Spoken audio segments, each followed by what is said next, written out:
Welcome back to the channel. Today we're going to be working on our 2010 Mercedes G55 AMG. Quick video for you.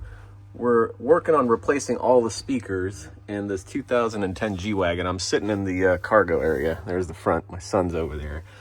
And while we took this little pillar cover off, there's one right here too, on this side, I just found this random vacuum hose just laying there. This thing, check it out. It's just a piece of rubber tubing, and it has that some kind of canvas covering over it. It was just laying in the side right here. I'm like, I wonder who left a vacuum hose back here. Does it go to something?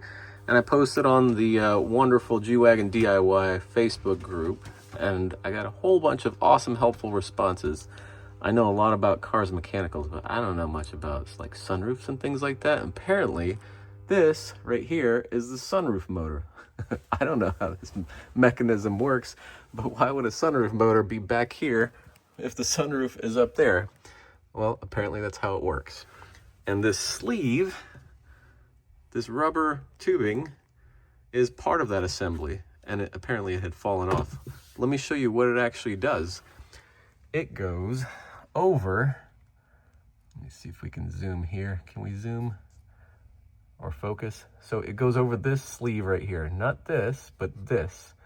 It's supposed to slide over that, and then you zip tie it up here. Maybe I'll put 2 zip ties on it. The old zip tie was still on there, but it obviously slipped off. So I'm gonna try to slip it as far up this guy as I can, and then maybe put 1, 2, maybe even 3 zip ties on it.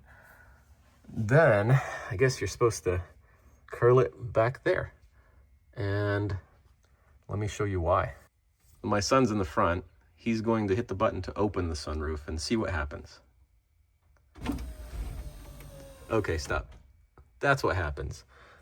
And this makes total sense because when I opened the sunroof, I thought it was coming up from, the sound was coming from the headliner somewhere, but I heard a bunch of metal clanking and stuff, and this thing was just like scraping. You can even see the scrape marks. It was just scraping all over everything, where it should have been going into that metal sleeve. And I guess as it comes out, it's supposed to go over there and over there. I mean, this thing seems pretty, I guess it's flexible.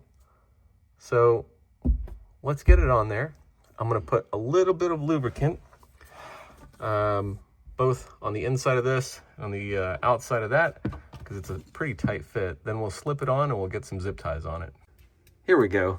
And I routed it downwards, and I went ahead and fit this panel over it just to make sure there's enough clearance, and there totally is. So I don't know if it was supposed to go that way or that way. When I found it, it was in there, and the head of it was sticking out right here. So I've got it going down right there, and we're gonna put some zip ties. That's about as far as I could get it. I couldn't get it to go any further up. I'm gonna try to squeeze maybe 2, maybe 3 zip ties on there, get them as tight as I can. Here we go. I don't know, maybe that's a little bit of overkill, but I got them as tight as I possibly could, and I can't pull it off, so hopefully that thing stays in there. We're gonna give it one more shot and test the, let me get these wires out of here. And we're gonna test everything, make sure that thing is coming in and out, and I wonder what these knobs are for. I bet these are for some sort of adjustment. I'm gonna tinker with those, see what it does. As always, I love you guys. I will see you next time.